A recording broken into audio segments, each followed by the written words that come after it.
Good morning. Welcome to City News 24/7. I'm Faizmin. The cleanup continues across Toronto today after an epic storm brought record-breaking rainfall.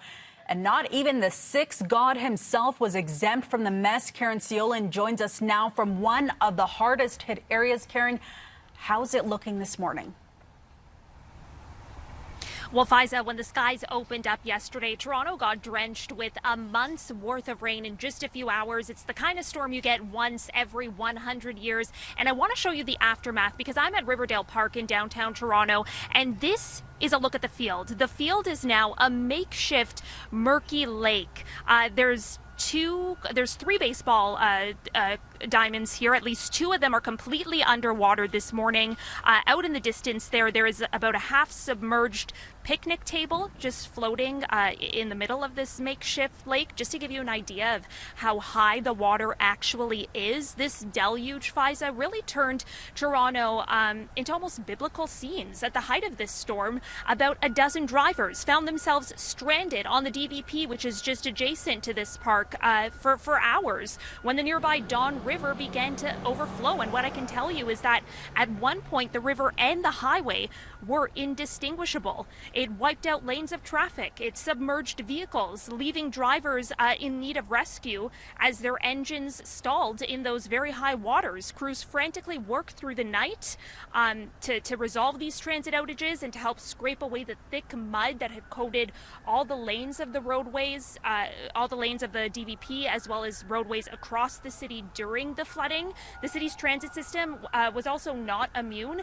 Ankle-deep waters flooding Union Station, plunging the transit system into commuter chaos for most of the day.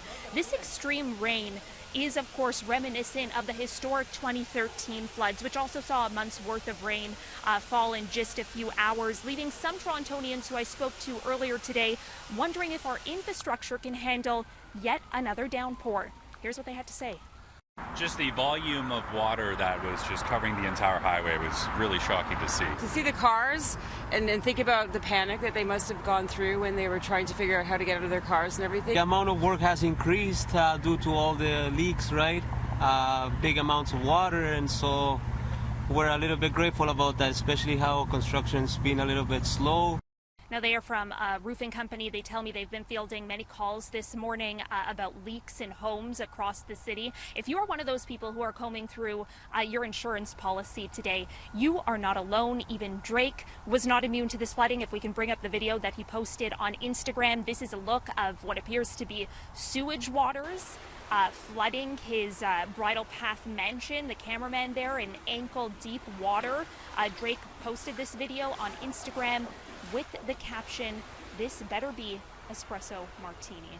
Now, again, Faiza, as I mentioned, the scenes from this downpour are really heralding back to 2013, the historic floods then. Of course, we know during severe rain events, the DVP always floods. And so this is why residents in the city are wondering, why the city wasn't better prepared. And Mayor Olivia Chow has said the city can expect more severe rain events in the future because of climate change. In the immediate aftermath of the flooding, the city had said our aging infrastructure is simply not built to sustain this kind of rainfall. We are expecting an update from Mayor Olivia Chow as well as the city manager later this morning. We will stream it live here on City News 24/7, and hopefully we'll get some answers about what's being done to better protect our infrastructure and ensure that we are not in this position every 10 years.